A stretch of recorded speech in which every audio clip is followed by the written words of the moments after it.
I'll be taking you all to a storehouse in the Bales. Leave anything you don't need behind.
Oh, there you are, Cid. Thanks so much for coming. The, ruins are just over there, as is the creature I told you about, I'd imagine. Would you mind? Of course. I'll be right back.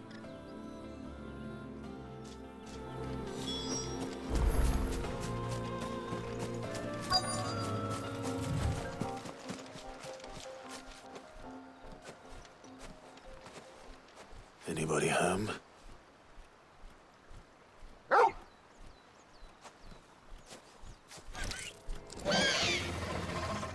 This must be our unwanted visitor. Time to go. Over here!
The things I do for you, Mid.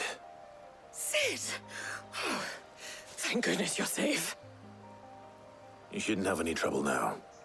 Indeed. Well, don't let us keep you. We'll, see that everything is transported safely back to the hideaway. All right. I'll let Mid know you're on your way.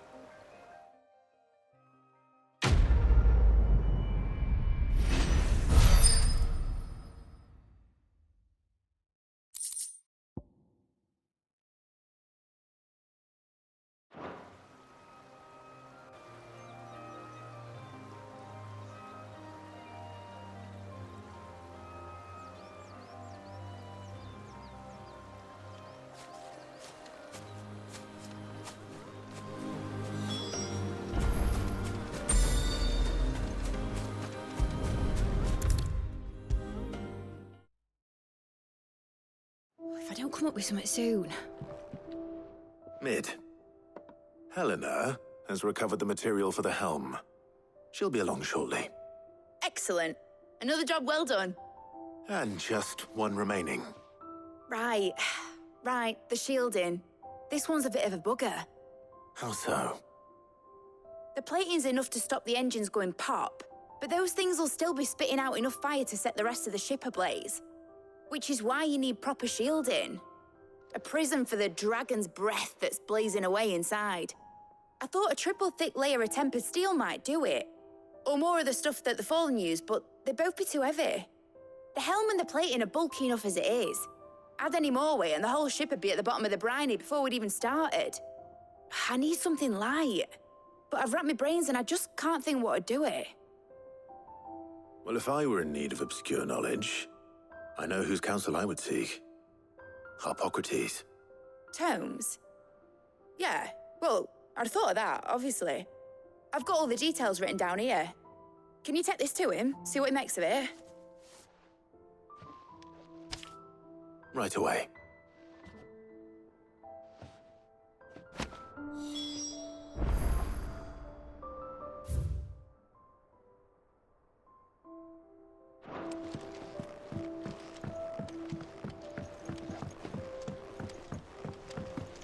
Think Mid might need some help.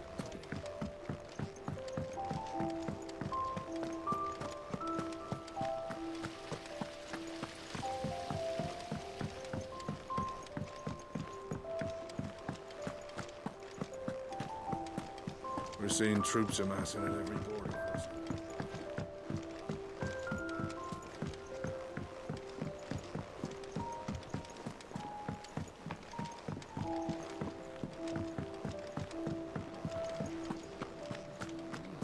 Oh, I'm never drinking.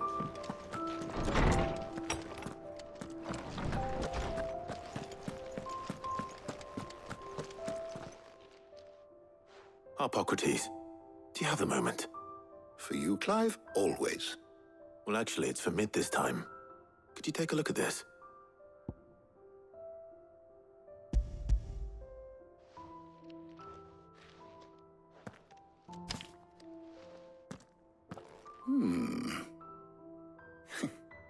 Shielding for a mithril engine? Whatever will that girl think of next? And what are these notes around the edges? She has some specific requirements for the materials. The shielding needs to be able to resist extreme heat on the inside, and yet remain cool enough on the outside not to set the ship alight, while also being light enough not to sink it. As you can imagine, she's struggling to find anything that meets her needs. I see. I wondered if you might know of a solution, or if you might be able to search the records for one. Perhaps it is not a different material she requires, but a different approach. What do you mean? Consider the lake we have made our home. Its blighted waters eat away far more quickly than fresh water or even brine, at timber and steel alike. And yet, we have made a home here from those very materials nonetheless. We have. But Bardolph must varnish every board twice over to keep it from rotting. And Obelus complains that without a constant supply of pitch. I see. Early Gregorian histories speak of a preparation known as moon dew. It is said to be able to resist even the most ferocious flames. Before the dragoons tamed the worms and wyverns of the realm, nobles would daub their castle walls with it in order to guard against dragon fire. So if we could recreate it... It might be applied to some material or other in order to provide the protection Mid requires. As to how best to apply it and to what material, perhaps Bardolph and Obolus might be of assistance. I shall speak to them and see what wisdom they might have to offer. If you would be so kind as to procure the necessary ingredients, I shall discuss the specifics of how it might be most effectively put to use with our two friends. The knowledge of the past may yet prove useful to we of the modern era. Thank you, Hippocrates. And since you're asking others to help you, perhaps I should too.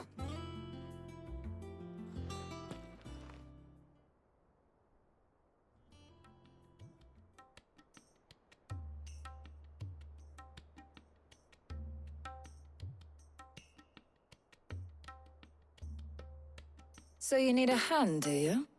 We do. I'll be heading to market for the ingredients we need. I could do with some help. And some company, too.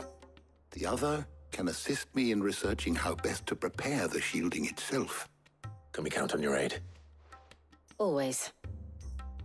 Well, if Jill's game. Thank you. I am sure either of these fine young minds would prove indispensable in my research. I leave the decision as to who will go with whom in your capable hands, Clive.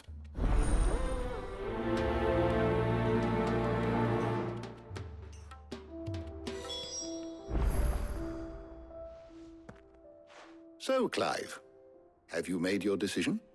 Who will accompany you on your little excursion?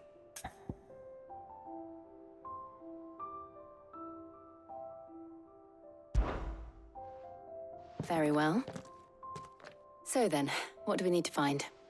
I have taken the liberty of preparing a list. Here. White chocobo eggs. Pepio nuts. Are you sure this list is right? Everything on here seems very edible. I would have thought the ingredients would be a little more exotic. Though these items may seem mundane, they have potent effects that are rarely exploited, effects for which they were once highly prized. So much so, in fact, that they were harvested almost to extinction, hence moon dews having fallen from favor. Now, of course, they can be obtained with ease. You should be able to find everything you need at the market in Northreach. Is that so? I've been meaning to visit Northreach anyway. I'll set out now. Join me there when you're ready. I will. Until then. You two enjoy yourselves. You too, Talia.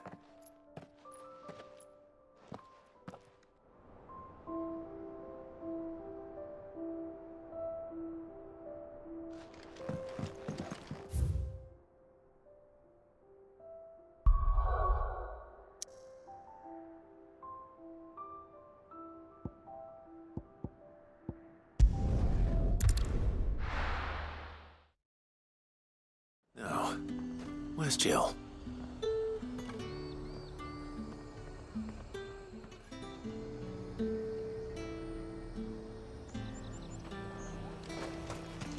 Keep them pilgers nice and chilled.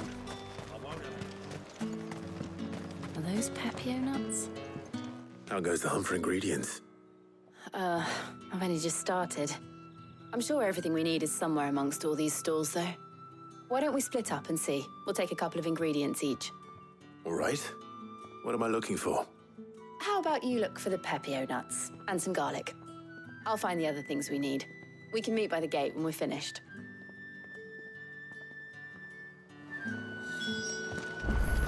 Up! You'll not find a bruised pippin. Fresh cuts! Come and get them before they... You haven't much, but you're free to look. I trust it's all here. I hope it's to your liking.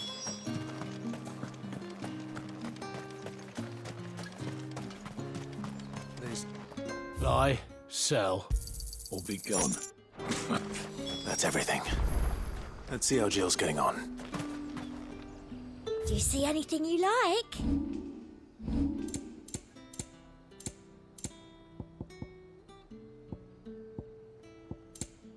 come back again.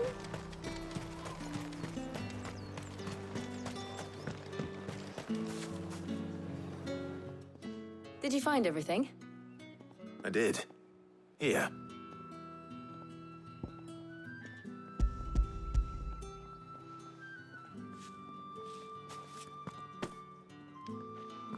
Garlic and pepio nuts. Perfect. Now all that remains is for Harpocrates to somehow turn all this into what Mid needs to keep her engine cool.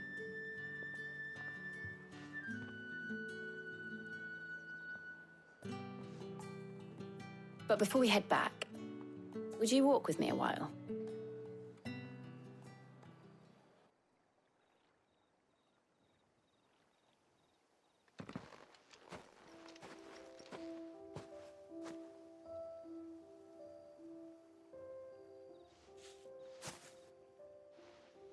Thank you for asking me to help you today. It makes a nice change. It does. It's good to get away from all the battle and bloodshed for once.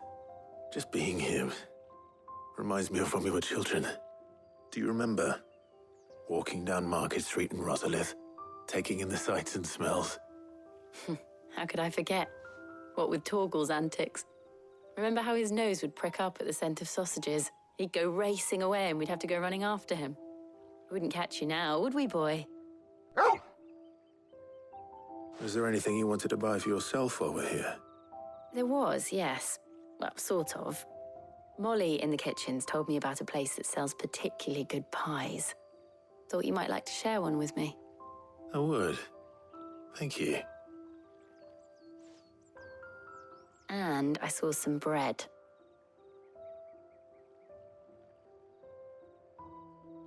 Big white cobs like the baker back in Rosalith used to make. What do you think? I thought we might get some soup to dip it in. But then I tried a slice of the butcher's dry-cured ham and it was just... oh. You all right? Sorry. It's just... you're right.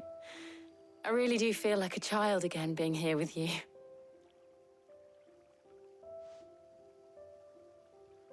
Clive. Is it wrong of me to enjoy this? No, Jill. This is how life should be. And it's how our lives will be when our work is finally done. When we can live on our own terms. I hope so. Thank you, Clive.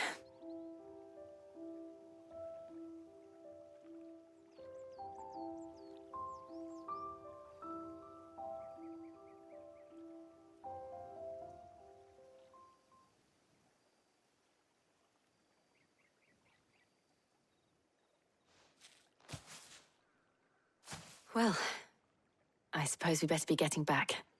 I need to give these ingredients to Harpocrates and Talia. I'll see you at the hideaway. Take care. I will. You too.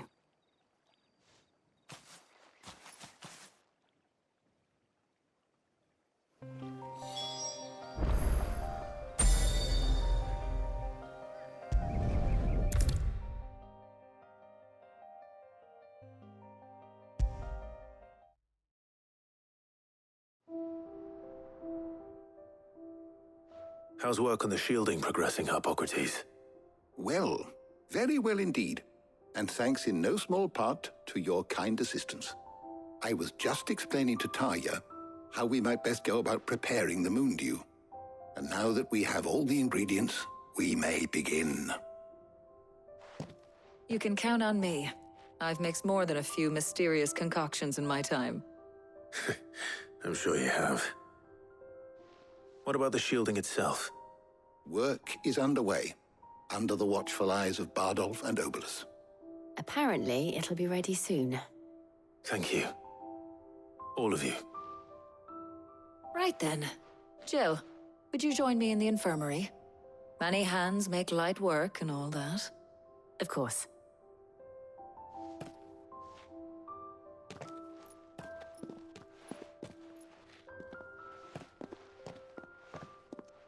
Oh, and Clive, thank you.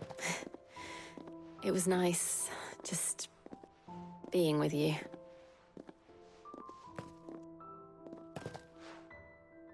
It appears our work here is almost at an end. A shame. I was enjoying playing the man of action for once.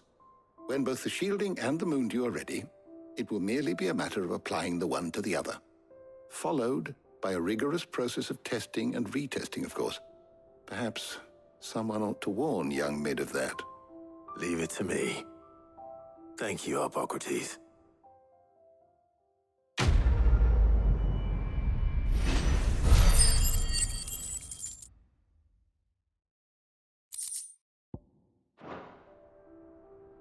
Well, I better go and give Mid the good news then.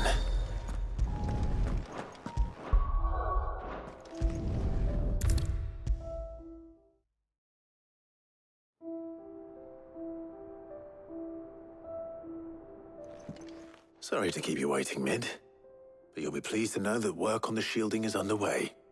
You found something for it?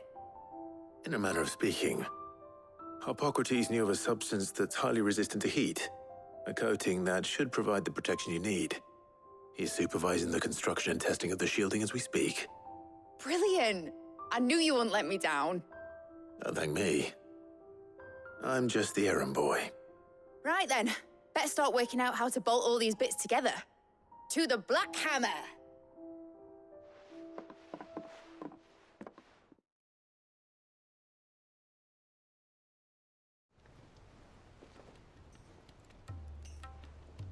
You know, when I got into the smithing game, I thought I'd be making swords and shields, not thermal bleeding didgeridoo-dahs. Displacement stacks. Same difference. Whatever you call it, I ain't putting it together in here. It's cramped enough as it is. Let's take this outside. Mid, you get all the parts lined up on the deck. I'll take care of the rest. On my way! Oh, and bring me the biggest hammer you can find.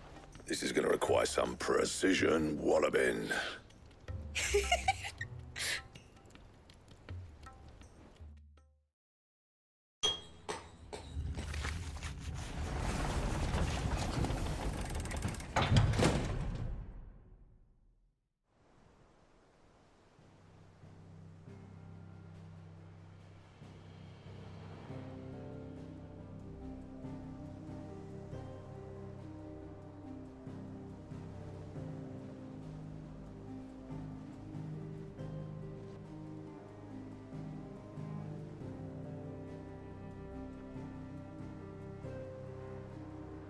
It's finished! It's finally finished! Thank fuck for that. I'll be feeling my hammer arm for weeks. Thank you, Clive, Blackthorn, everyone. That's one down and just 3 more to go. I'm sorry. Oh, didn't I tell you? The Enterprise has 4 mithril engines, and we'll be needing a displacement stack for each. You don't mean... Don't worry. Now they've got a finished one to work off, my gang in Canva can build the rest. Good luck to them, I say. Right, I'm off to get a sling for this elbow. Any other work comes in, keep it to yourselves, eh?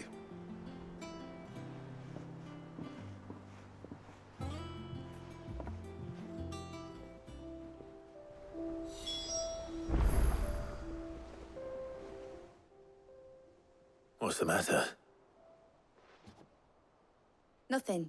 Just daydreaming.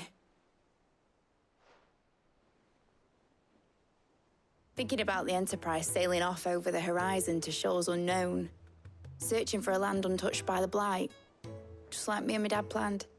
So if the worst came to the worst and every scrap of soil in the Twins turned black, we might still have a chance.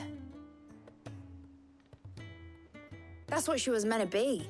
You see, one last chance just in case we needed it. But now she's so close to being finished, I've realized I don't want it to be that. I don't want it to be just a lifeboat for us to cling to if things get desperate. I want people to sail aboard her by choice, not from the lack of it. In a world where we're not just trying to survive, but where we can actually live. I'm working on that. And I'll do everything I can to get you what you want. Don't you always? All right. My mind's made up. As soon as the Enterprise is fit to sail, I'm putting her under your command. Sod our plans, I'm trusting in yours. Are you sure about this? Something tells me it's what my dad would have wanted. He'd be proud of you. You were gonna visit his grave, weren't you? I was. And you can come too now that your little project is finished. Right. There's just one thing I need to finish up first. Won't be a mo. All right. I'll let Otto know you're coming. Meet us in the mess when you're ready. Aye, aye, Captain.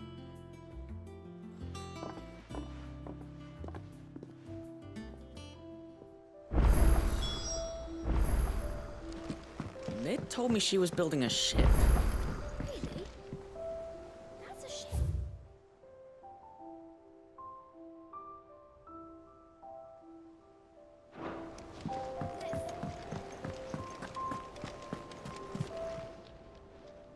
Oh, I wasn't expecting you back so... You earned this. Come again. I may have more for you.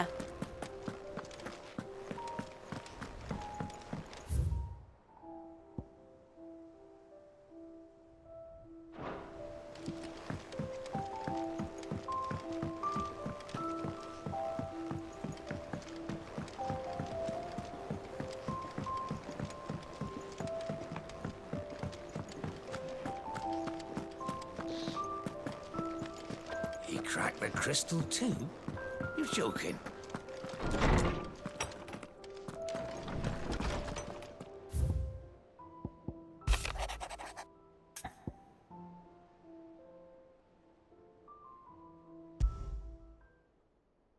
Trouble with the ledgers. Shouldn't he be asking Otto for help?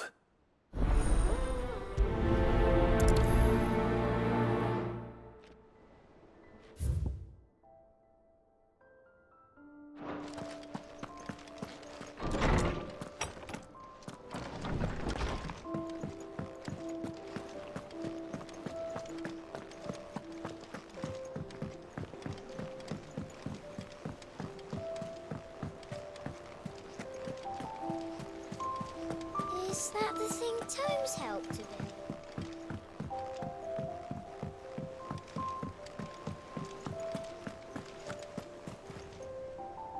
Clive, did you get my letter? That's why I'm here. Shh. Otto might be listening.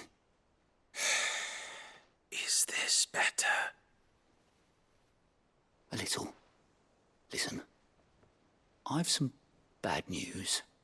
It turns out the hideaway may be slightly behind in its payment to certain lenders, and it may be my fault. But I swear to the goddess, I thought I had the numbers square. Sadly, that square turned out to be more of a circle. Zero, you might say.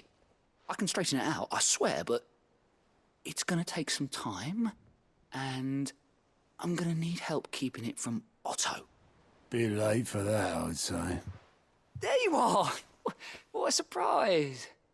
So let me get this straight. You forget to pay our lenders what they're due, and instead of coming straight to me, you get Clive to come to you. And I hope he'll dig you out of the hole you've dug for yourself. Clive, the man in charge of the place you've been cheerfully trying to bankrupt.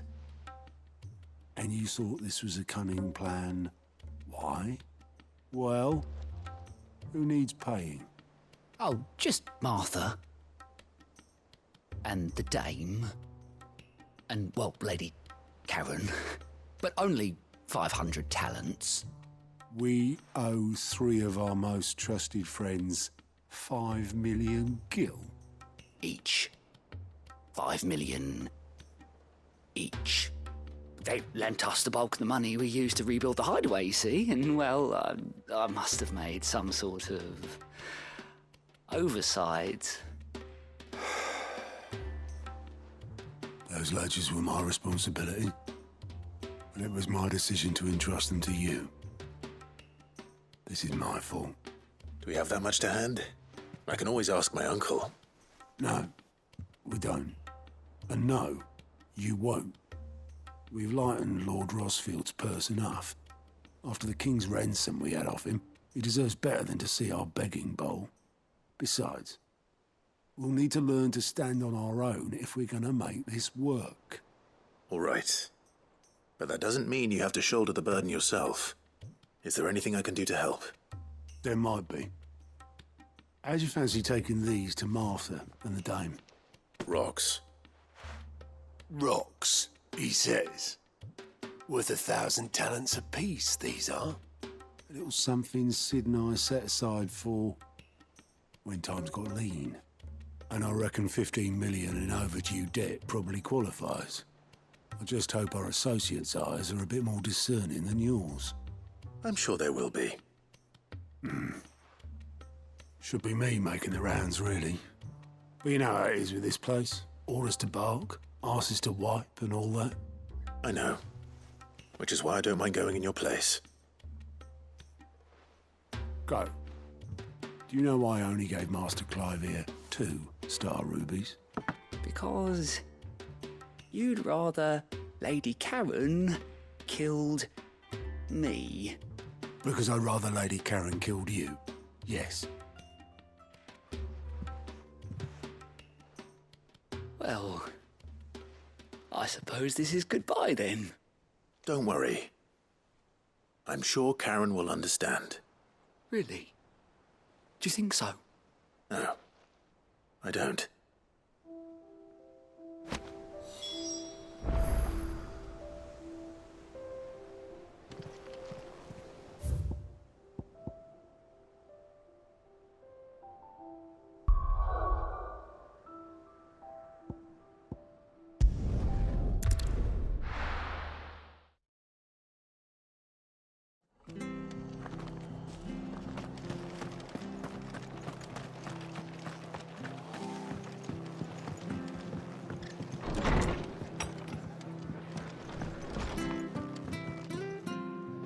Clive, we weren't expecting you. I wasn't expecting to be here, but it seems we still owe you a considerable amount of coin for your help with our rebuilding efforts. And though I doubt it's what you were expecting, we were hoping you'd take this as payment.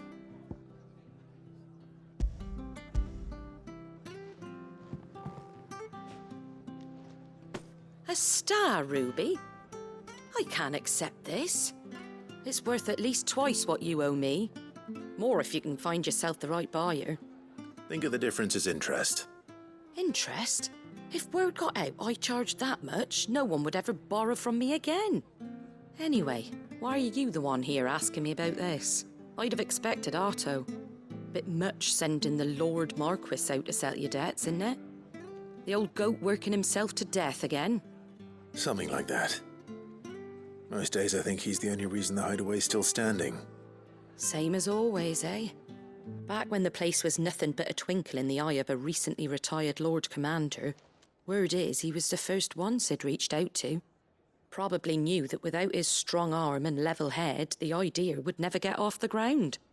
Sid may have been the face of the hideaway, but Otto's always been the backbone. And when Sid passed away, we were all worried that would be the end of it. That Otto would just give up. His death was hard on everyone. But it must have hit Otto hardest of all. But he didn't give up, did he? Quite the opposite, in fact. If I recall, he was the one who nominated you as Sid's replacement, and rallied the rest around you. I reckon what he saw in Sid, he saw in you too. And don't we all? Doesn't hurt that you're half as stubborn and twice as handsome, neither. That, and you keep good company. I suppose I do.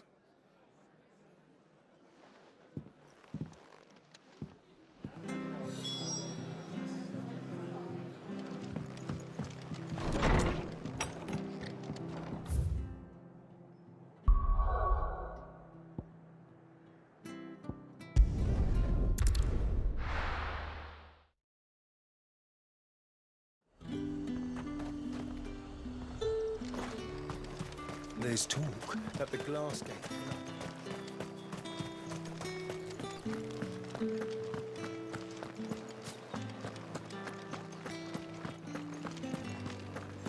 Did you hear? The gates to heaven. I want to see you again. It's all right. What am I going to do without sweet water and olive talc? Still no carrot. Milady, I come bearing gifts. Gifts? Whatever is the occasion.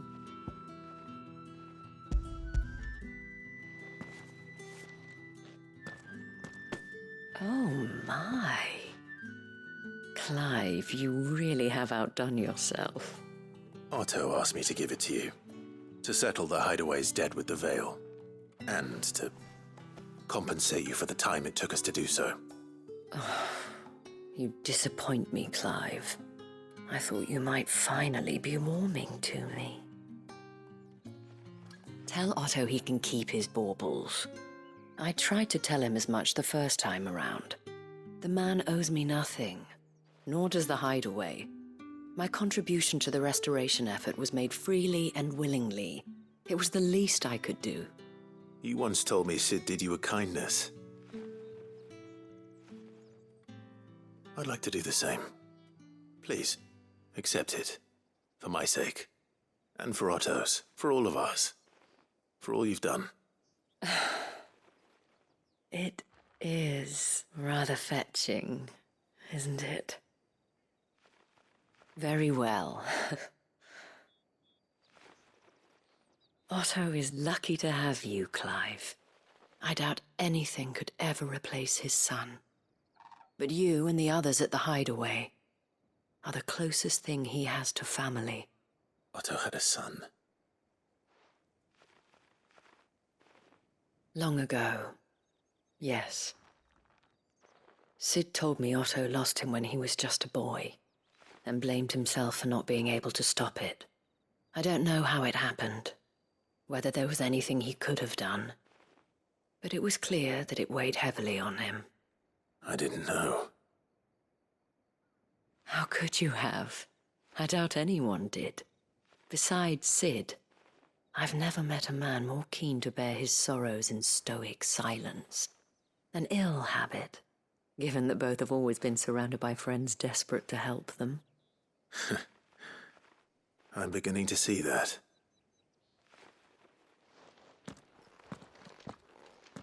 Go will want to know the stones were delivered. If he's still with us.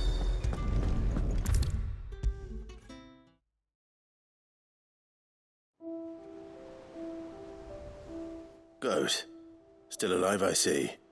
So Lady Karen accepted the ruby. Ah, about that. I tried my best, but she was just too stubborn to take it. She threw it right back in my face, in fact, and told me I could stick my stupid stone where the sun don't shine. Karen refused payment. I hope it wasn't something I said. I'm sure you were as tactful as ever. Let me see what I can do. Oh, wonderful. I hope you have better luck than I did.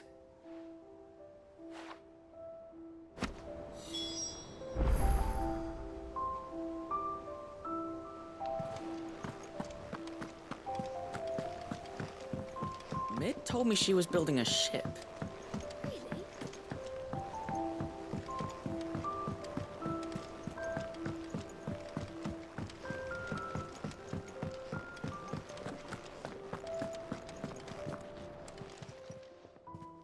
Lady Karen, Goat tells me you weren't happy with our offer. Would you prefer the debt was repaid in coin? What debt? I don't recall lending any of you lot me hard-earned gil. I may have tossed a talent or two in the Hideaway's coffers, but those were donations, and you can hardly call it charity if you go asking for it back. Of course not. But one good turn deserves another. And our circumstances have changed. Surely you wouldn't shun the gratitude of a pauper who happened to have become a prince. Oh, so you're a prince now, are you? Fine. But I'm selling it and taking what I'm owed, then you're getting the rest whether you like it or not.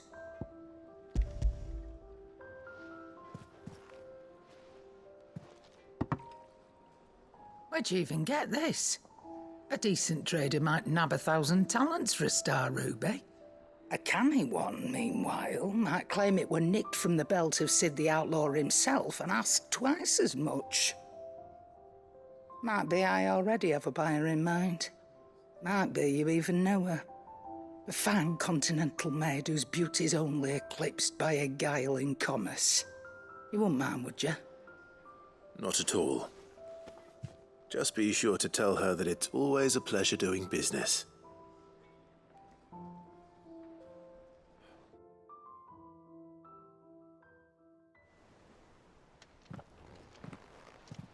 I hear you ended up delivering all 3 stones. Thanks to this lump. I sometimes wonder what I pay you for. Speaking of which, I still haven't been paid last month's wages. Oh, so you remember what's owed to you then? Get your ass behind that disc of yours and don't get up before those ledgers are square. Right away.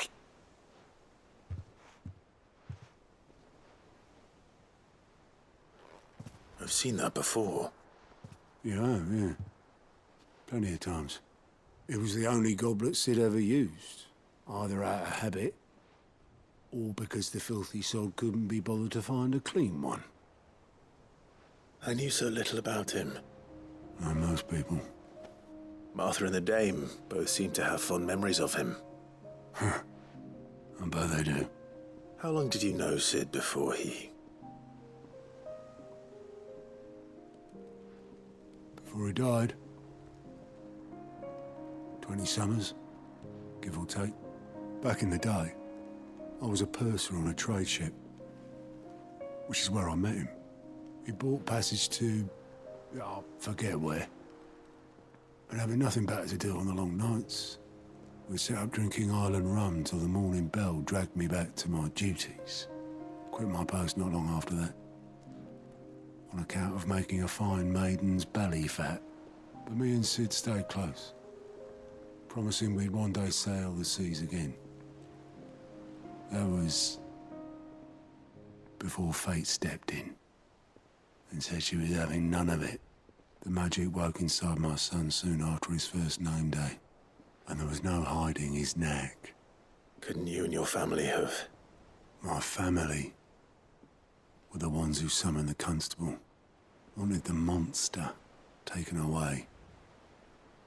I couldn't turn my back on him, forget what I felt, and I couldn't for the life of me understand how they could. Luckily, Cid was of the same mind as me. It was him who stood beside me when all I wanted was to tear the whole world down. Him who cried for me when I had no tears left of my own. Him who swore he'd do everything he could to stop it from happening again. And he was true to his word, too. Left the Royal Army once and for all. His ranks, his ribbons, gone. Just like that. Threw away everything he had. All to right a wrong that no one else had the courage to face. I knew then I'd follow that man to the ends of the earth.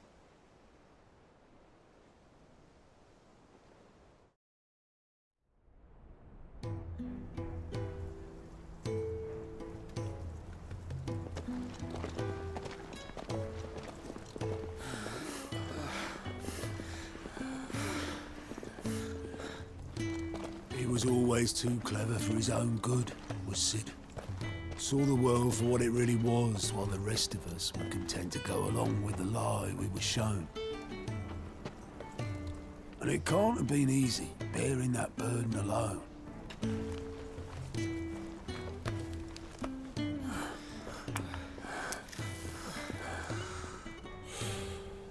But he didn't let it stop him. He never lost faith in what he believed was right. And that gave us faith in him. Faith he'd steer us true. So I swore to myself that I'd always be right behind him, ready to catch the stubborn sod, if ever he should fall.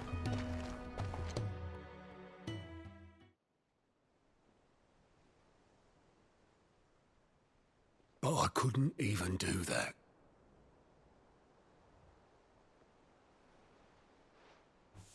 Ignore me. Just the ramblings of a tired old man. Leave that lot. I'll tidy it up in a bit.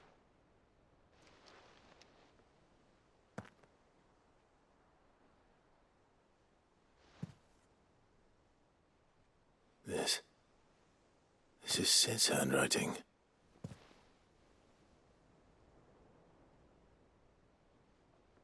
Dear Otto. I may be drunk, but I wanted you to know this place would be fucked without you. I love you, you grumpy old sod.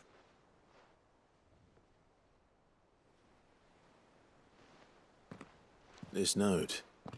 Hmm? What about it? Sid was right. Without you, we'd all be lost.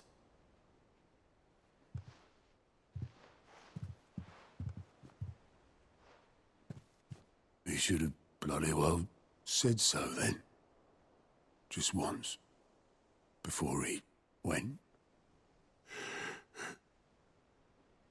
But then, why would he? Him, or anyone? I'd only have told him to piss off.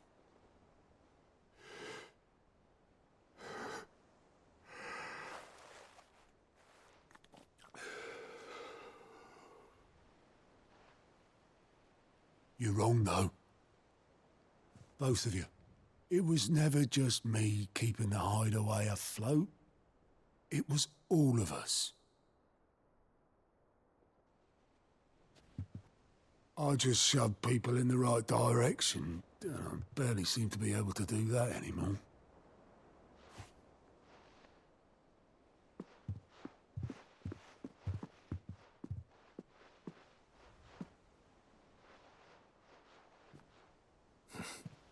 Would you rather go at the helm? Well, maybe I've got a few more years left in me. I'm going to hold you to that, Otto.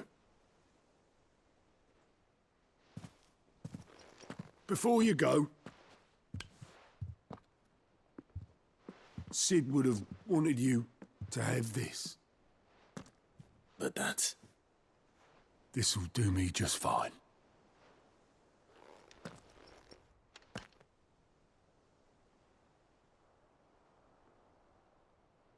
Thanks for the ray of sunshine. I'll see if I can't pay you back. Already have.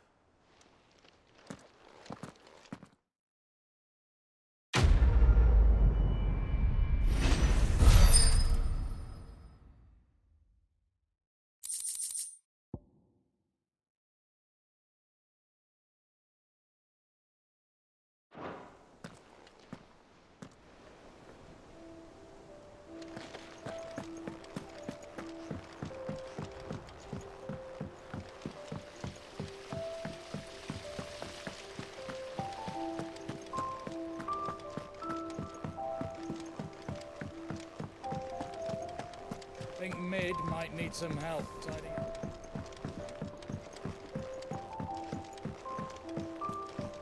Well, that's it. Here, Sid. Reckon you might be just the man to help me out of a bit of bother, if you've a mind to. Let's hear it. Well, it's about this alembic the Chief's got me making. Lovely bit of kit it is. Bung in a solution you want splitting, and it will separate it out, just like that. Problem is, it won't always get rid of all the impurities. And with some of the stuff we need it for, that ain't good enough. Which is why I've been looking for something to filter the liquid we'll be cooking off. And that's where I was hoping you could help me out. I imagine Ty could get some use out of this alembic too. Distilling medicines and the like. All right. Why not? Proper job! So what exactly do you need for this filter? Nothing but bomb ash'll do, says the Chief. Gave me a sample she'd obtained from the university stores.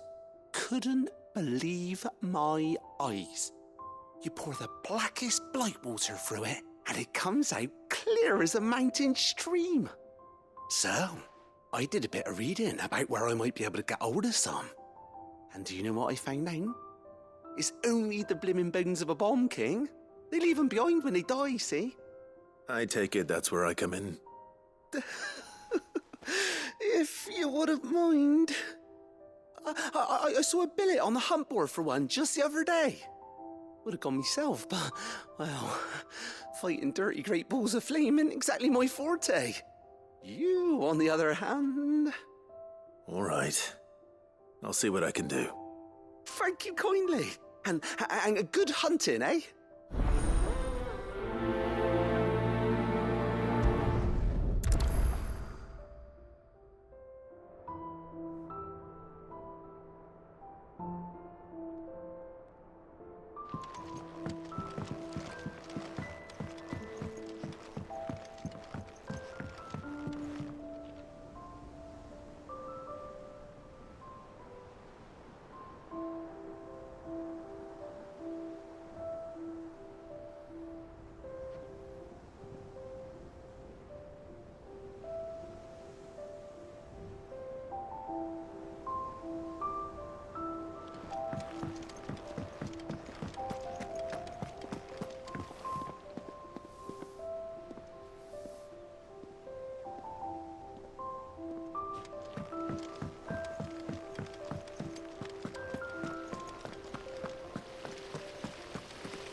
To fight.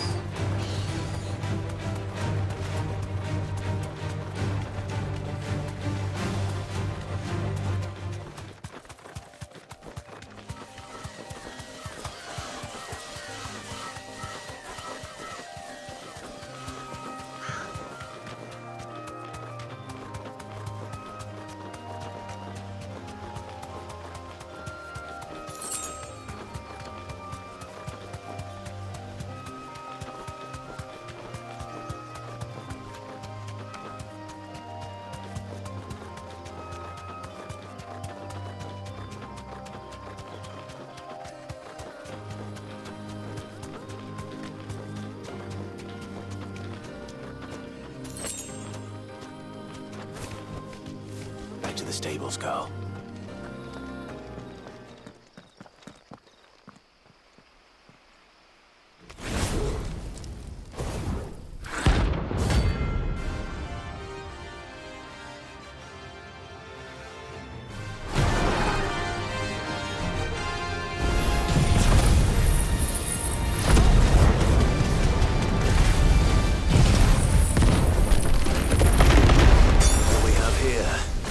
Greetings, Your Majesty.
Your reign is over. Now to collect the ash. This looks like the stuff. Let's see if there's any more.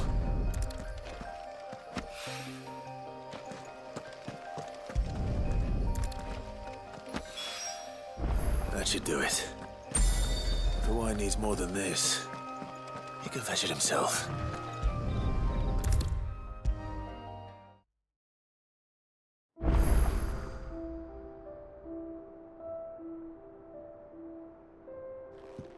All right there, Sid? How's that hunt for the bomb ash going? I have it here.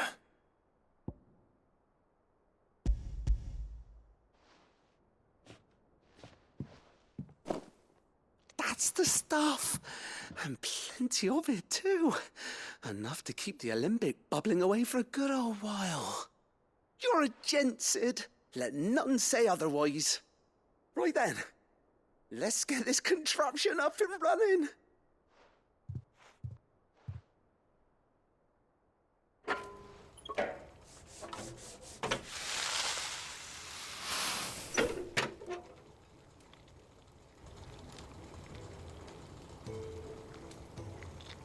There we have it. The Telemon Alembic. And it works just like the chief said it would. Very impressive. Says the man who cut down a burning boulder. Speaking of which, I still haven't returned the favor. There's no need.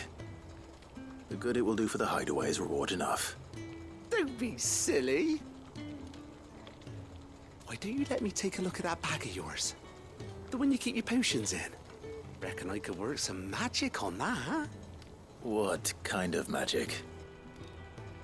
Well, we happen to have isolated a substance in our test run of the Alembic that I reckon will make even the toughest lever supple as anything. Thought we might use it to breathe new life into old boots and the like. Save the hideaway a few gil. But I reckon if we slap a bit on your bag, It'll loosen it up enough for you to squeeze in a bottle or two more. Well, it can't hurt to try, I suppose. That's the spirit. Leave it with me. I'll only be a mo.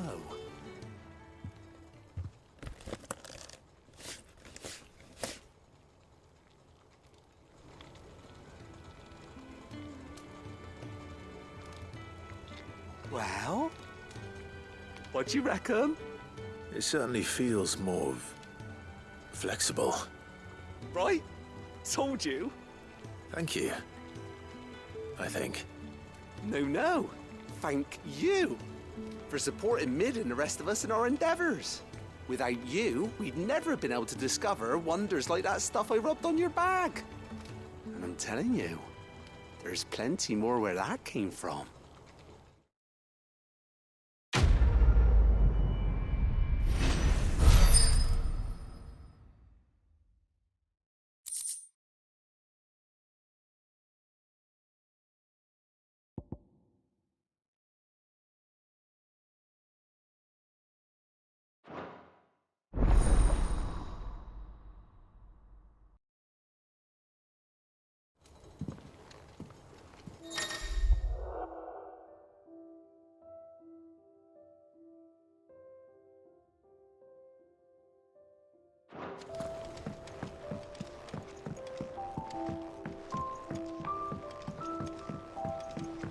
Think Mid might need some help tidying up.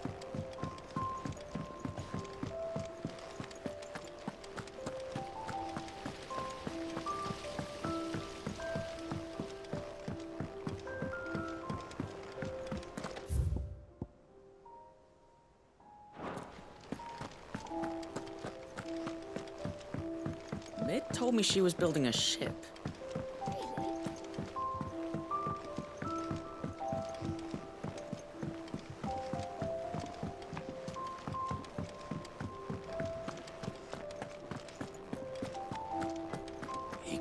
Crystal too? You're joking.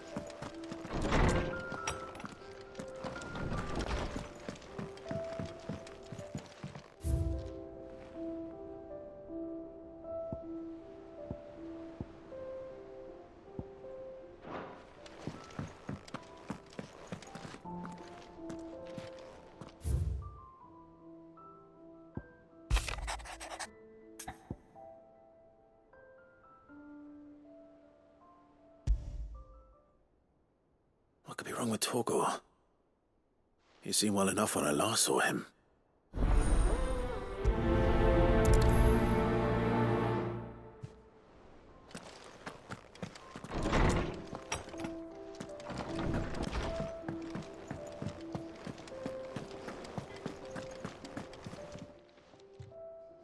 I got your note. You think something's wrong with Torgor? So you can read. Congratulations. But I didn't say how we're wrong with him. I said something weren't right. He's not been eating me treats. He used to love cracking the bones from Molly's boiled brown, but now he won't so much as look at them. Didn't like him. Which is why I'm of a mind that his mind's on something else. You've not been working him too hard, have you? No harder than usual. Is that it, boy? Do you need a rest? What was it you said he was? A frost wolf? That's what the lawsman seems to think. Then maybe this all has something to do with whatever it is that's woken inside him. I suppose things have been different since Rosalith. Perhaps Hippocrates knows something. Instead of everything, you mean? Perhaps.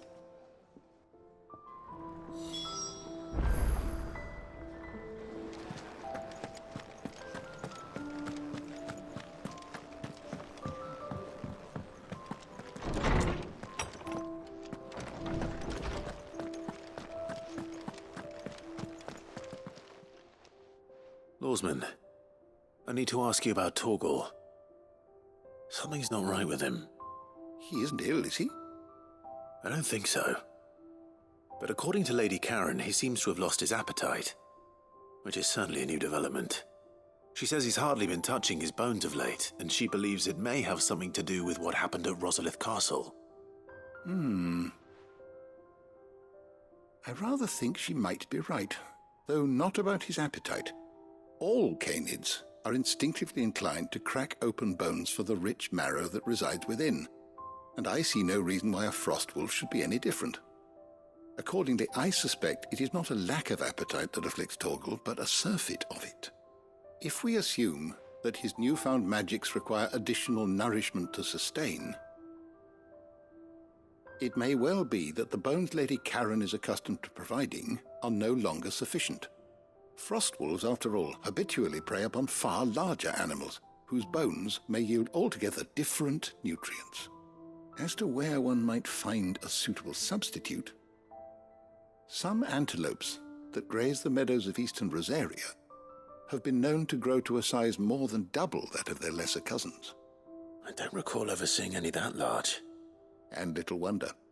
The oldest and largest such creatures rarely leave the safety of the highlands for fear of predators. The last elder antelope sighting I recall hearing about took place near Cressida, and that was long before the village was abandoned. Even so, it seems like a good place to start. Good hunting, Clive.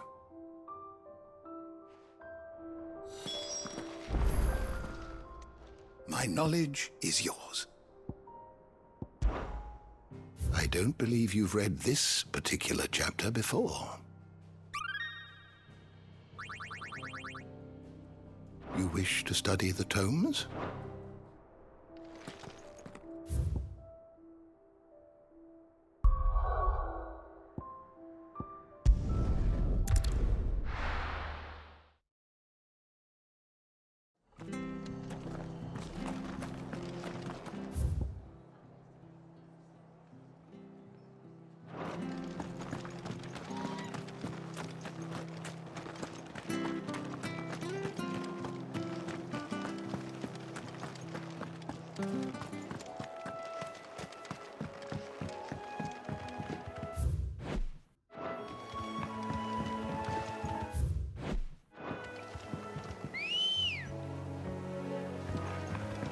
Good girl. Faster!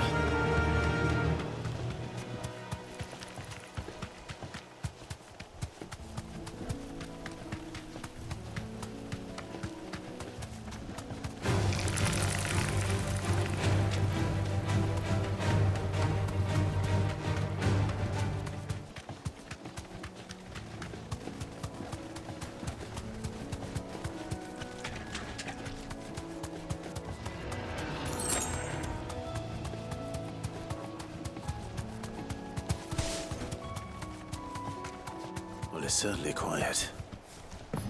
If I were a giant antelope, it would seem like just the place.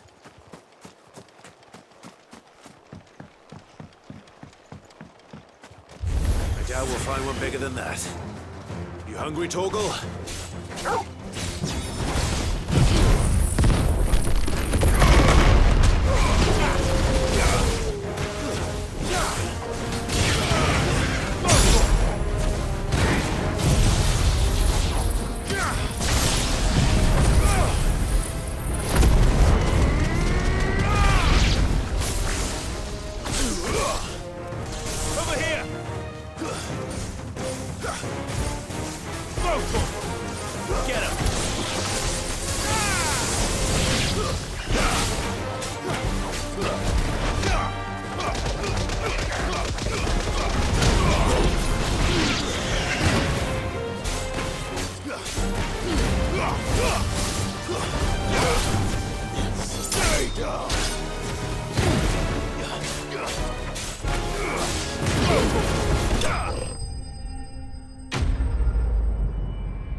Now,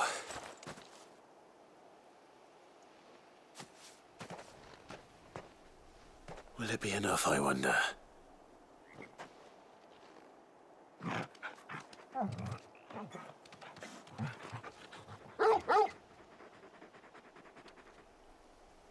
I say that answers my question, which means we owe the lawsmen our thanks. You're just a big puppy, aren't you?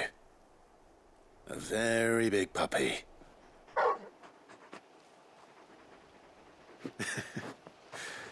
You do know you can take that with you, Torgal. Lady Karen will be relieved to hear you've got your appetite back. Come on, boy.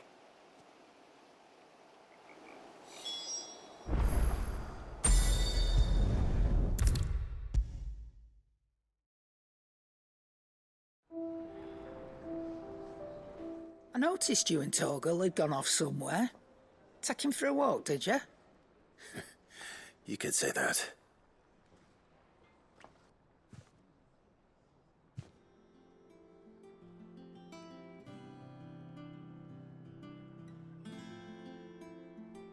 So, Molly's leftovers weren't good enough, eh? That'll teach me for treating you like you're still a pup. All right, no need to shout. Now we know what you're after, I can see about getting some in. Speaking of which, I brought one for later. Can I leave it with you?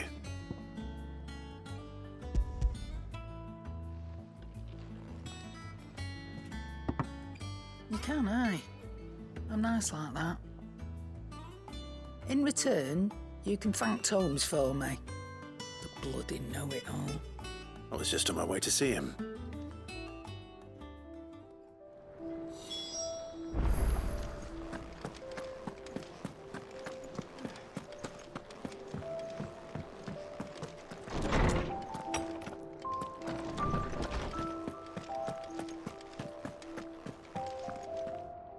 Ah, Clive. Were you able to locate your quarry? We were indeed, Lawsman.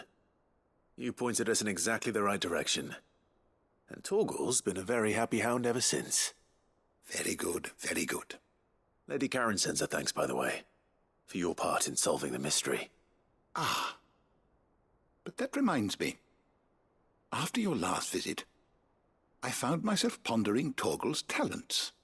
Do you recall our conversation concerning Lady Jill's role in Torgal's transformation?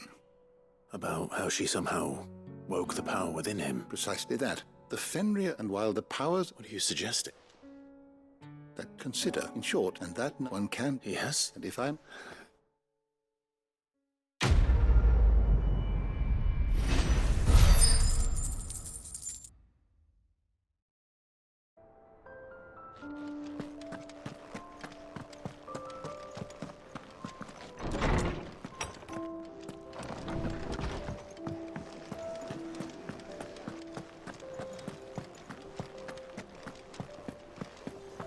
Crack the crystal too? You're joking.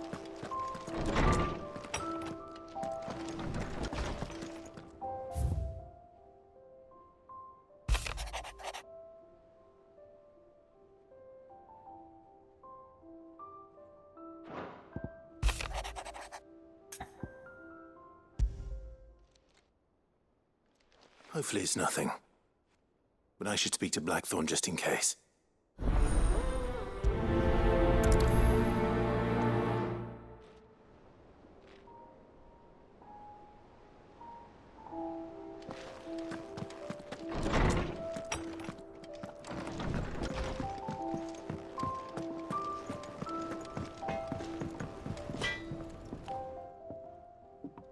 Blackthorn, do you have a moment?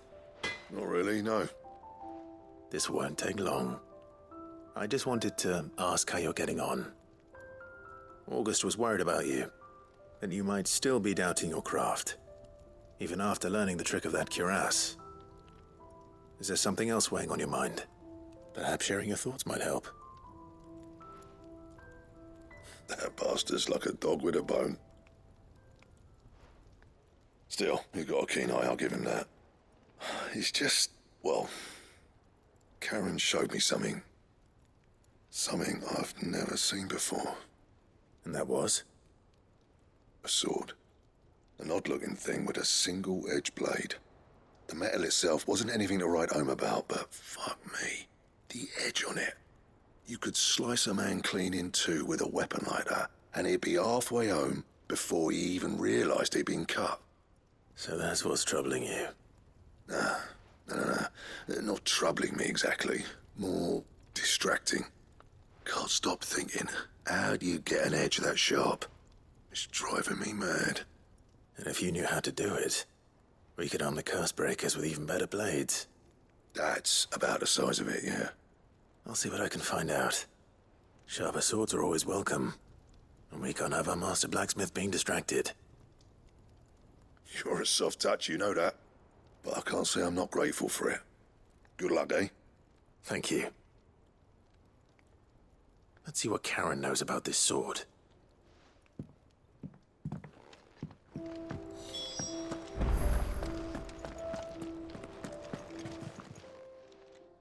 You're looking well, Karen. What you want? Out with it. I want to know about the sword you showed Blackthorn. Single-edged and extremely sharp. Running around after him again, are you? I suppose I am, yes. But I need to help him find out how to work an edge like that. It's driving him to distraction. Little wonder, I suppose. There's not many like that make it as far as the twins, and those that do go straight into private collections. Which made it nice and easy finding a buyer. Can you tell me who bought it? Where is it now? You think I tell people who my clients are? Suppose you're not likely to go nicking him off me, are you now? Fine. If you stop mooning at me like that. Lord Ignac's the man you want. Dalmecian bloke. Collects weapons and the like. And he's got more money than sense, which is why he's one of my favourite clients. Reckon he'll still be at the inn in Dalamil, where I left him. Thank you, Karen. Oh, and he's a touch eccentric, if you take my meaning. I appreciate the warning.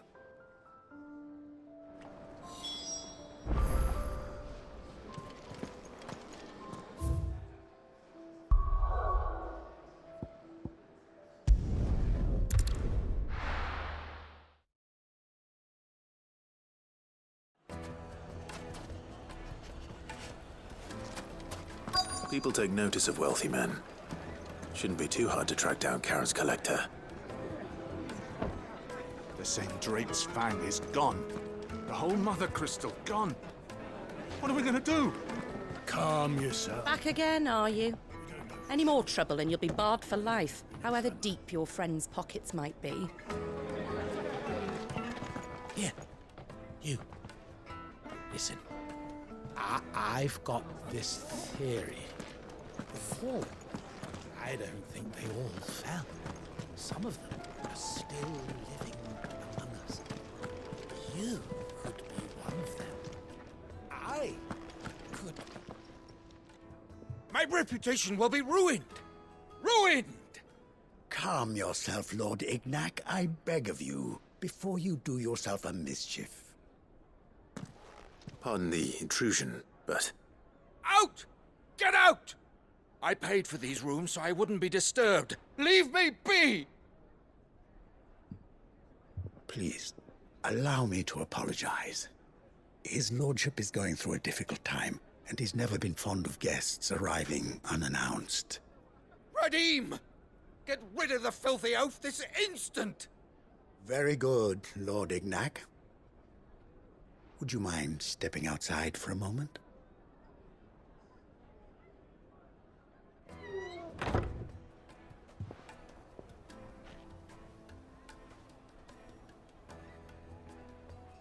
I'm sorry if I've caused you any trouble. That? Oh, no. That's just how his lordship is. Though the morning's events have left him somewhat fractious. He has been dispossessed of his luggage, you see. The thieves also made away with a considerable amount of coin. Coin the innkeeper will soon be keen to collect. I don't suppose a certain blade was among the stolen items. A single-edged sword. It was purchased from a merchant friend of mine. Ah, you know Lady Karen. Yes, I'm afraid it was. Then I'll retrieve Lord Ignac's luggage. But I have one condition. You have but to state it. You are welcome to anything that is within my power to grant. I want an audience with Lord Ignac. A few minutes should be enough. Then I'll be on my way. A condition I would be a fool to refuse. Of course, you shall have your audience. I don't suppose you saw where the thieves went. I did not, no. Though some discreet inquiries made on his lordship's behalf mean that I know where you might find them. The bandit's bed. Every ill-gotten coin in Dalamal is said to pass through that disreputable corner of the Valcroy. And that's where I'm heading. I shall speak to Lord Ignac in your absence, and arrange for an audience upon your triumphant return. That will be very kind of you. Farewell, and best of luck.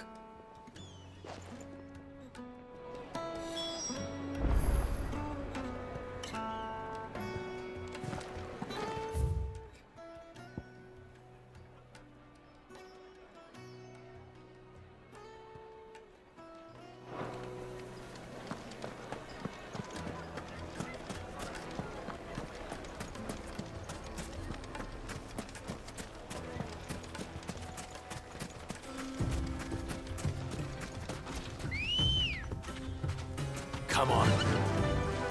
Faster!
Straight home now.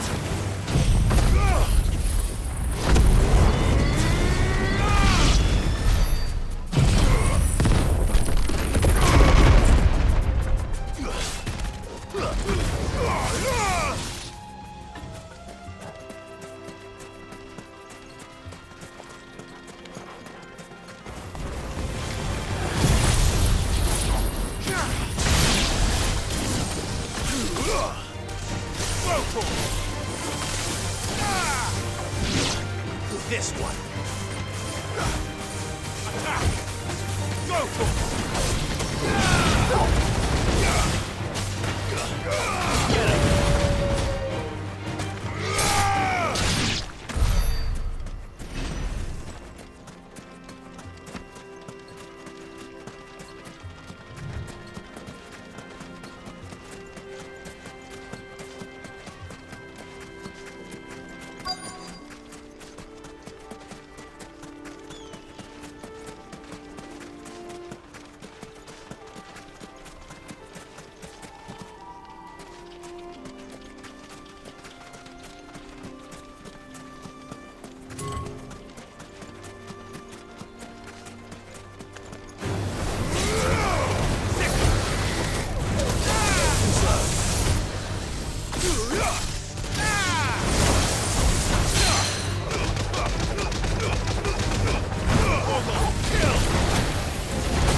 What company? Come on, lads, let's tear the bastard's head off.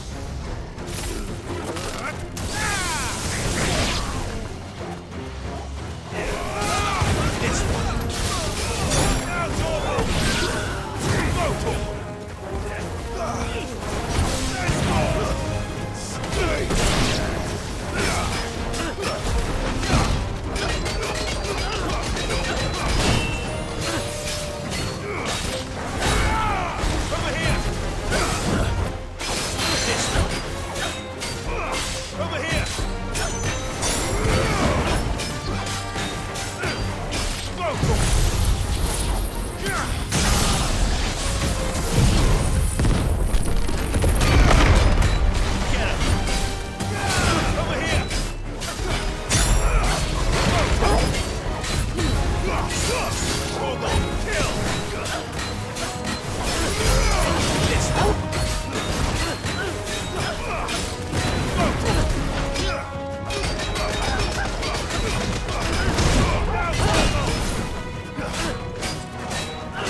This must be Ignac's luggage.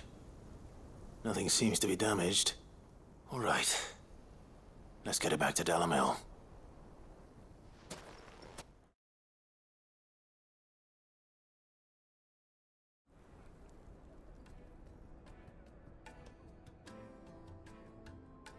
I hear I have you to thank for the return of my effects. What shall I call you, my good man? Wyvern. Glad to make your acquaintance. A formidable name indeed. Well, Wyvern, I appear to be in your debt. Redeem here tells me you wished for an audience. Is that all? A few moments of your time should suffice, yes. You're a peculiar fellow, Wyvern. All right, speak.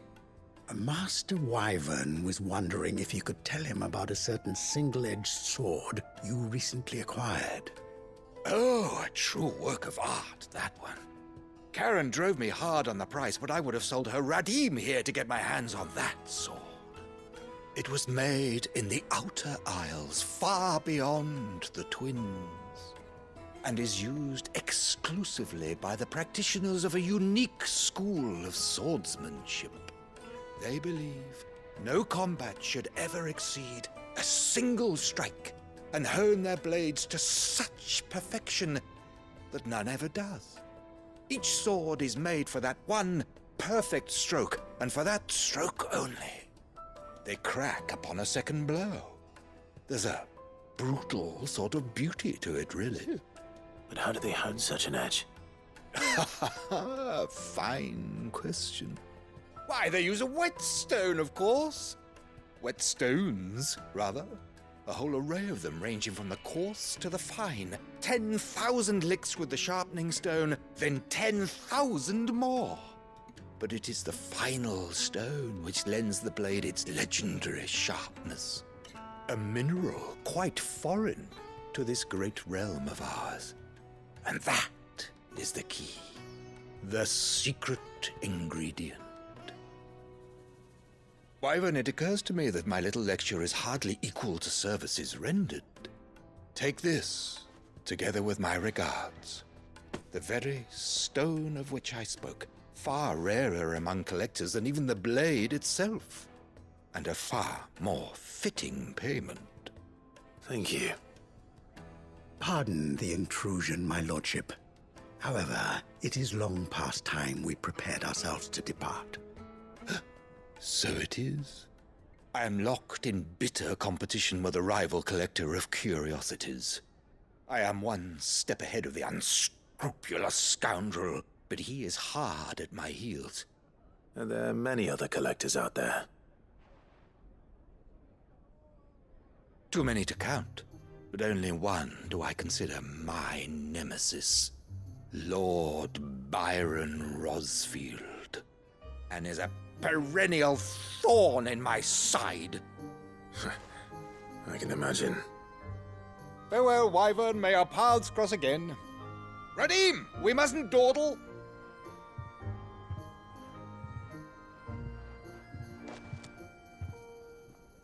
I think his lordship is rather taken with you, Master Wyvern. Thank you again for your assistance. Coming, my lordship. I'll be right there.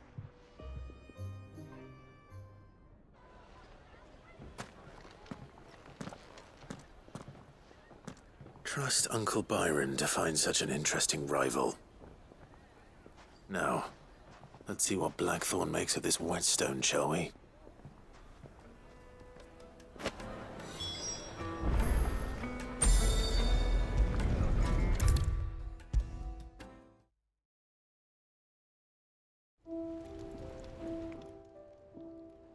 Sorry for the wait, but hopefully you'll agree it was worth it. You learned something about that sword, then? I did better than that.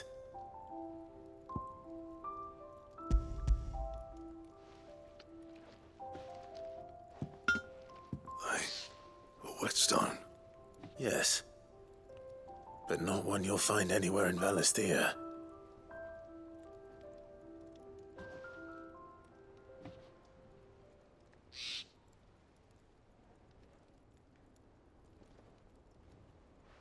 No wonder I couldn't get the same finish on the grinding wheel. One hit and all done, eh? Might not be so bad if all you ever fought were duels. Good luck on the battlefield. Your second opponent would be your last, no matter how good you were. Even so, is there some way it could be used to give the Curse Breakers an edge? I think so, yeah. With this whetstone and the right kind of steel, I could probably even make a twin of the blade that rattled me. But there'd be no replacing this little rock once I worn it down to a sliver. I reckon we get a dozen swords from it, if that. Swords that the Curse Breakers wouldn't know how to wield properly, and that would see them through a single fire piece. Nah, no point trying to copy that thing. Be about as much use as a wax anvil. But finishing our blades with a whetstone this fine, now that's something to consider. And what's finer than fallen masonry, eh? Or more hard-wearing, for that matter. Just imagine it. Good Valisthean steel with an edge as sharp as any found in the Outer Isles. I won't make a copy, nah. I'll make something much better. I'm sure the Curse Breakers will be delighted. Just don't push yourself too hard. Don't you worry about me, sunshine. I've been working day and night since I was half your age, and I'll still be here when you're long gone. Hey, thanks, Clive. I mean it. I owe you one, August too. It's good to know someone's looking out for me. He'll be happy to hear you said that. And I'll see that my debt to you's paid. First new blade I make's got your name on it. You come and find me when you've got the materials. All right. I will.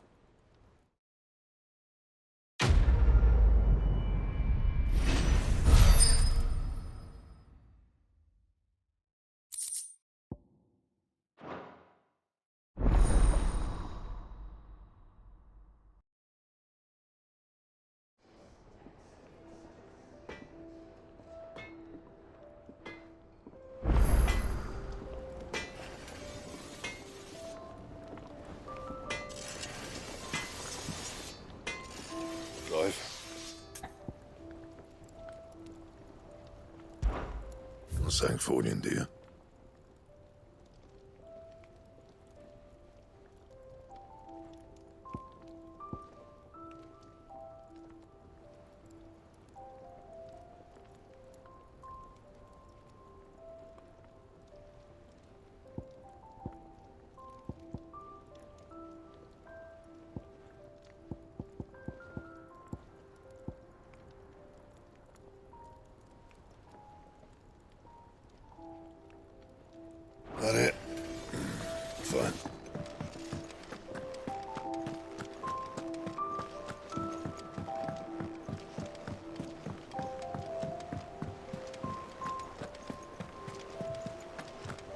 that the thing Tomes helped her in? Mid told me she was building a ship.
And what can I do for you? Go on, then.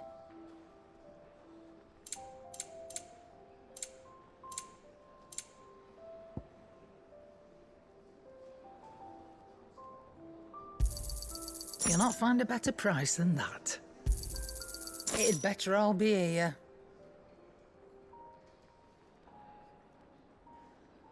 Is that all?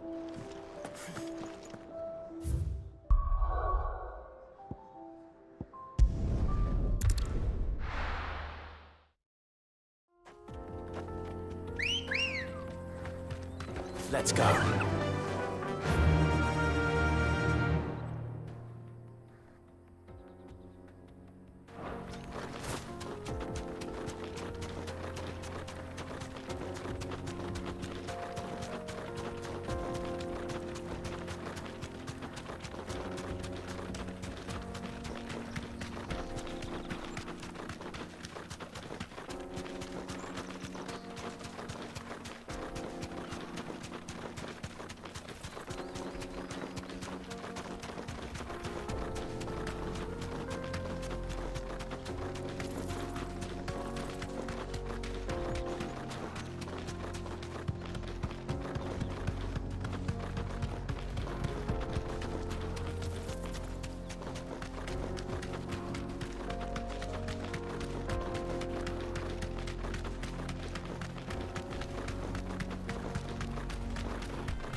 Thanks, girl.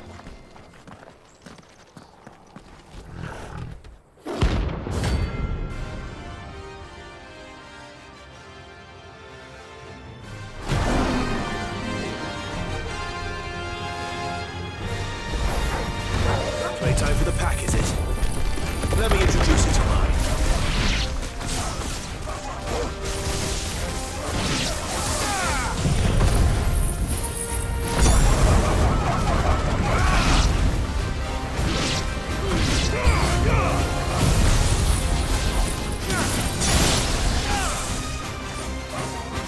Get him!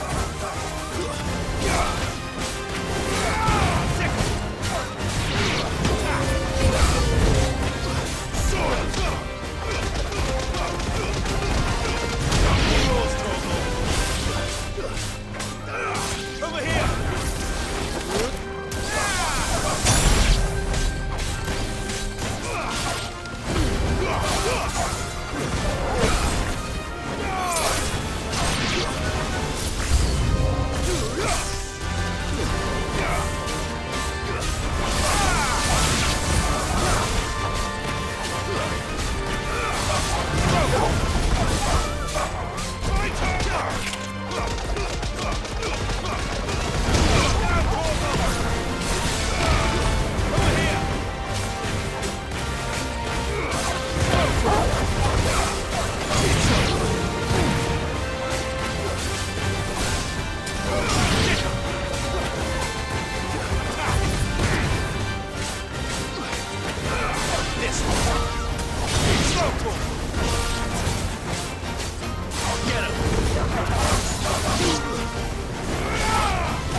And then there was one.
Nice try.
That wasn't too bad, was it, Torgal?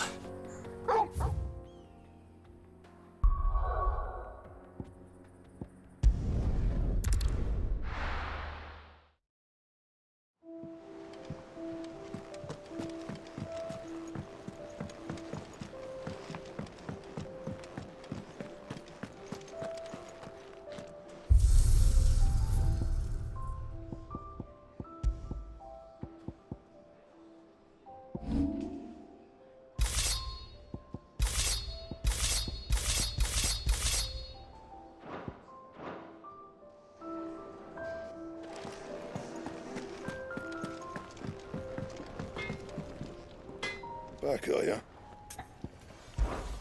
So, what'll it be?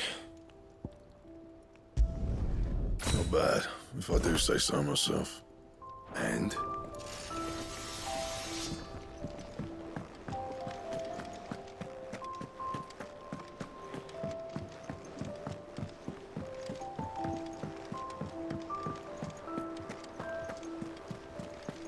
Is that the thing Tomes helped to build? Mid told me she was building a ship. That's a ship.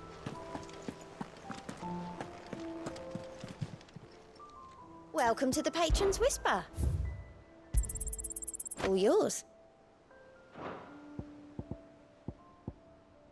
Best of luck out there, Sid. All right, Clive. Asterix. Mid finished sending half the hideaway traipsing across the twins, has she? I swear, that girl'd do anything to put off visiting her old dad's grave. No excuses now, though, eh? Not quite. She said there was one final thing she had to take care of. I'm sure she'll be finished soon enough. She said that? In those words? She did, yes. Clive?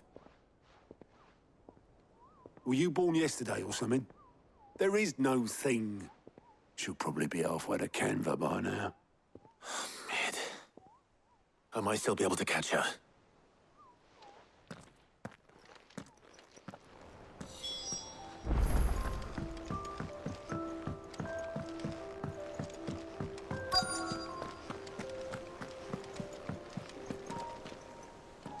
Obeleth, have you seen Mid?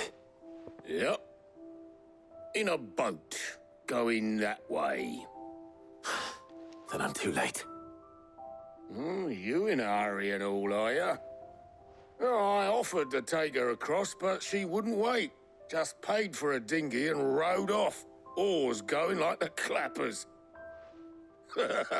Got some life in her, ain't she? But anyway, I was on my way up to see you, as it happens. Got a letter for you. Urgent, by the sound of it. One of your uncle's men said I was to hand it to you in person, post-bleeding haste. And you're here now. Thank you, Obeleth. Don't mention it. What tidings, Uncle?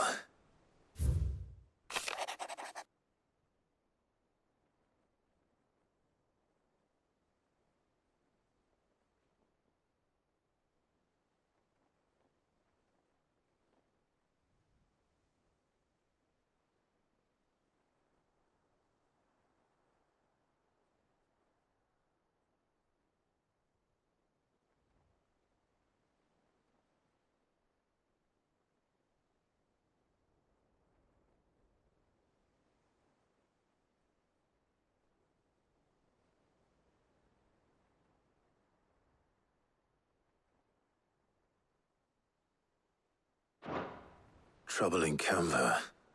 Well, I'll need someone to keep an eye on Mid.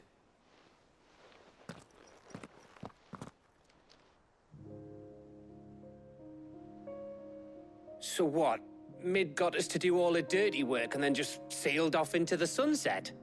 It, seems that way. Well, nothing we can do about it now.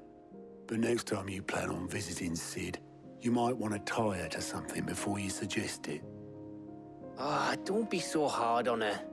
Got to admit, the dirty work was kind of fun. Everyone pitching in, all that bollocks. Just like when we built this place. You're right. Anyway, we all set to head to the old hideaway. I could do with getting to Canva pretty sharpish. Wouldn't do to keep Lord Rosfield of the Seven High Houses waiting now, would it? Not after he asked for me personally. Gav will be leaving with me. Will you mind the place while we're gone? You can count on me.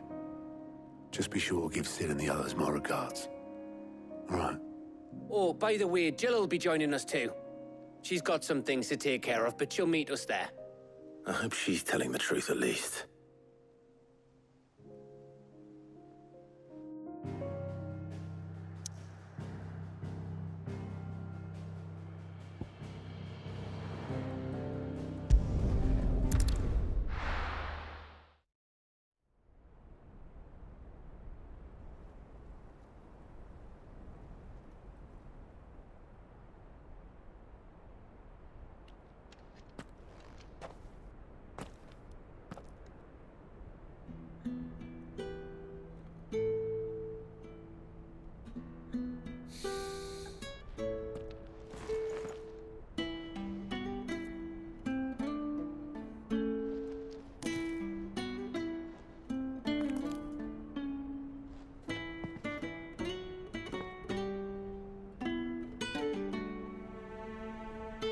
Well, Cid, I remember what you told me. But if no one is listening to what you have to say, you may as well not say it.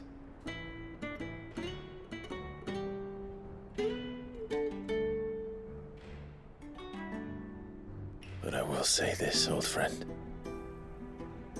Hugo Kuka is gone. His shadow looms over us no longer. It's a pity the Phoenix can't be in two places at once. If he'd have been with us, maybe he could have done something for the lost. Not even the Phoenix can bring people back from the dead. Life has a beginning and an end. So we must live while we have the chance. And not as slaves to the crystals, but as free men. May we join you?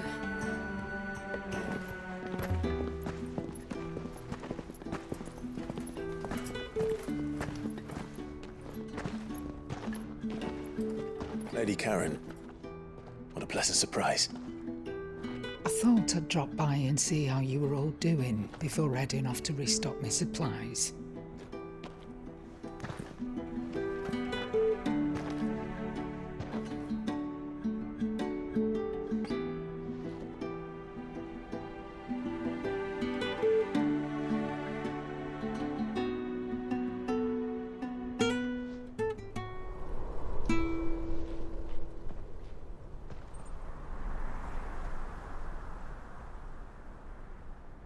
It wasn't the most scenic view back then, but it were never as bad as this. I know. The blight marches on. And soon, there will be no escaping sights like these.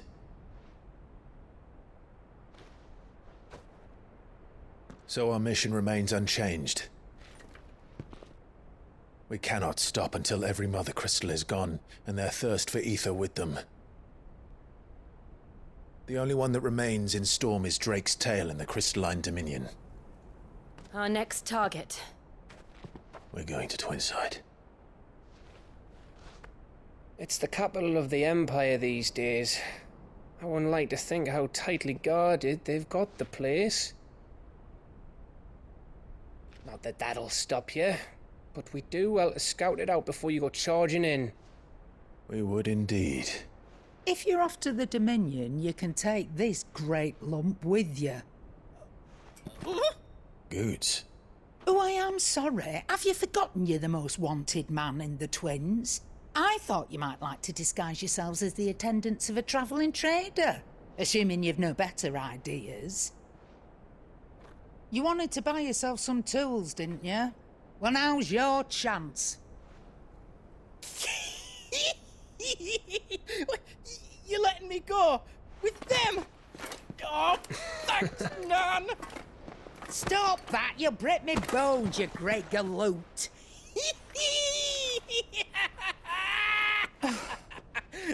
There's a caravan that runs back and forth between the Dominion and the Bocklad markets. It's managed by the Merchants Guild. Just show them Goots' traders pass and you'll be on your way. It'll be a damn sight less risky than footing it the length of the Crystal Road. That's for sure. Thank you, Karen. And glad to have you with us, Goots. Okay then. I'll get me things and I'll meet yous there. See yous down in Bocklad. Get off! Me poor fingers! Jill, you're with me. Understood. And Gav? Already on my way, Captain. Be careful. Aren't I always?